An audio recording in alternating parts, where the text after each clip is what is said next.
Assalamualaikum warahmatullahi wabarakatuh. Yang saya hormati Ibu Yuditya Diah Sukmatiwi SHMH sebagai dosen pengampu mata kuliah Hukum Kepegawaian. Pertama-tama perkenalkan, nama saya Muhammad Iqbal Galang, NIM A1112121043, akan mendeskripsikan jawaban UTS saya terkait mata kuliah Hukum Kepegawaian. Baik, langsung saja. Untuk nomor 1, menurut saya, analisis reformasi birokrasi di Indonesia terkait dengan aparatur sipil negara atau yang biasa dikenal dengan ASN dapat dibagi menjadi beberapa aspek utama, yaitu manajemen, sistem rekrutmen, dan budaya yang melekat. Langsung saja saya akan membahas tentang aspek manajemen. Kompleksitas biaya pelaksanaan merit system. Sistem merit dalam seleksi jabatan tinggi ASN masih menghadapi masalah biaya pelaksanaan yang mahal, proses yang lambat, serta intervensi politik. Upaya nyata yang dapat dilakukan adalah meningkatkan efisiensi biaya pelaksanaan dengan menggunakan teknologi informasi dan membatasi intervensi politik melalui aturan yang ketat. Untuk yang kedua, penilaian kinerja ASN. Sistem DP3 telah berganti menjadi SKP. Namun, masih banyak pegawai yang menganggap SKP hanya formalitas. Upaya nyata adalah memberikan pelatihan kepada ASN tentang pentingnya SKP dalam evaluasi kinerja dan memberikan reward kepada ASN yang berhasil mencapai standar kinerja yang tinggi.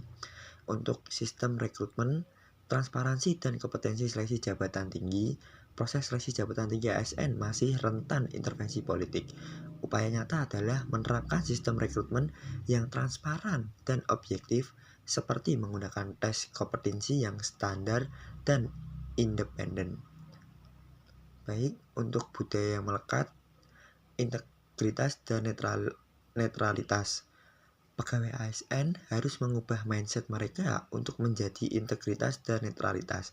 Ini dapat dilakukan dengan program-program mental pegawai yang berfokus pada etika, strategi berpikir, kolaborasi, ketegasan, dan inovasi. Standar profesionalitas. Standar profesionalitas ASN harus ditingkatkan melalui komitmen, disiplin kerja tinggi, integritas, dan menjaga nama baik. Program inovasi setiap OPD untuk meningkatkan prestasi ASN yang juga sangat penting. Contoh konkretnya adalah implementasi Undang-Undang Nomor 5 Tahun 2014 tentang ASN. Implementasi Undang-Undang Nomor 5 Tahun 2014 sangat penting dalam reformasi birokrasi. Contohnya, undang-undang ini menekankan pentingnya netralisasi ASN dalam penyelenggaraan kebijaksanaan. Selain itu, undang-undang ini juga menjamin hak-hak sosial dan gaji adil bagi ASN. Baik, langsung saja saya akan melanjutkan jawaban nomor 2. Urgensi core value, kode etik dan kode perilaku ASN penting untuk menjaga integritas, akuntabilitas, dan profesionalisme dalam pelayanan publik. Upaya konkret meliputi pelatihan berkala, pengawasan ketat, dan penerapan sanksi bagi pelanggar. B. Bentuk sanksi efektif. Sanksi yang paling efektif adalah pemberhentian tidak hormat bagi ASN yang terlibat korupsi atau pelanggaran berat disertai dengan sanksi moral untuk menciptakan efek jera. Untuk yang C, fenomena konkret ASN.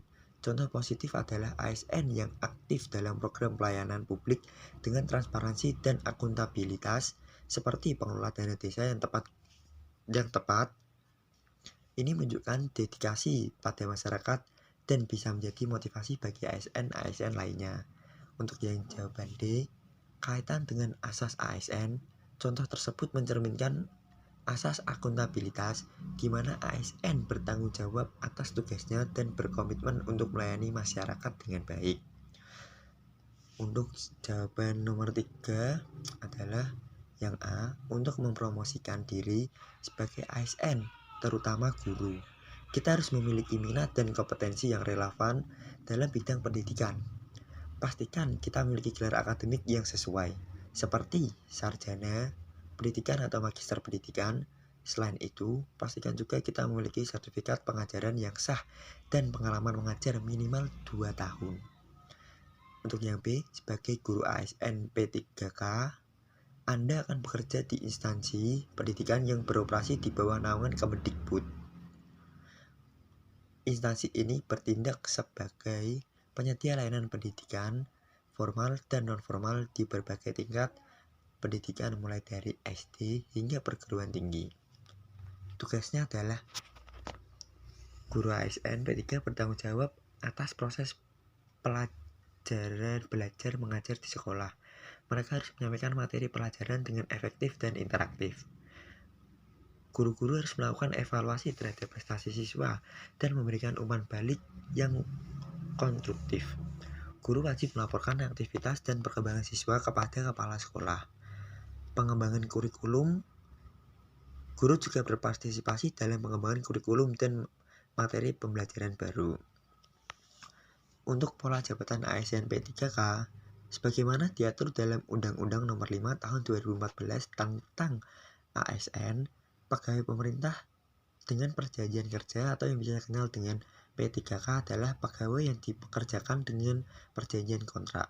Berikut adalah pola jabatan ASN P3K. P3K diangkat dengan perjanjian kontrak yang minimal 1 tahun dan dapat diperpanjang maksimal 30 tahun. Penilaian kinerja P3K sangat penting untuk mempertimbangkan perpanjangan kontrak. P3K bukanlah ASN PNS, statusnya lebih mirip dengan pegawai honorer, meskipun memiliki struktur organisasi yang lebih formal. Untuk menjalankan tugas ASN guru dengan efektif, kita bisa melakukan beberapa hal berikut. Untuk yang pertama, komunikasi efektif. Untuk yang kedua, pengembangan kurikulum. Untuk yang ketiga, pelaporan akurat. Keempat, partisipasi komunitas edukatif. Jika Anda terlibat dalam indikasi kecurangan, korupsi, atau nepotisme, pastikan kita mengambil sikap dan tindakan berikut. Untuk yang pertama, lapor masalah tersebut kepada atasan atau lembaga internal yang berwenang. Untuk yang selanjutnya, ikuti prosedur investigasi yang ditetapkan oleh institusi.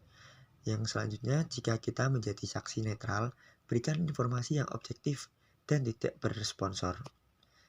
Untuk yang terakhir, hormati proses hukum yang berlaku dan jangan campuri urusan yang telah kita ketahui sepenuhnya. Untuk itu, sekian presentasi dari saya. Kurang lebihnya mohon dimaafkan. Wassalamualaikum warahmatullahi wabarakatuh.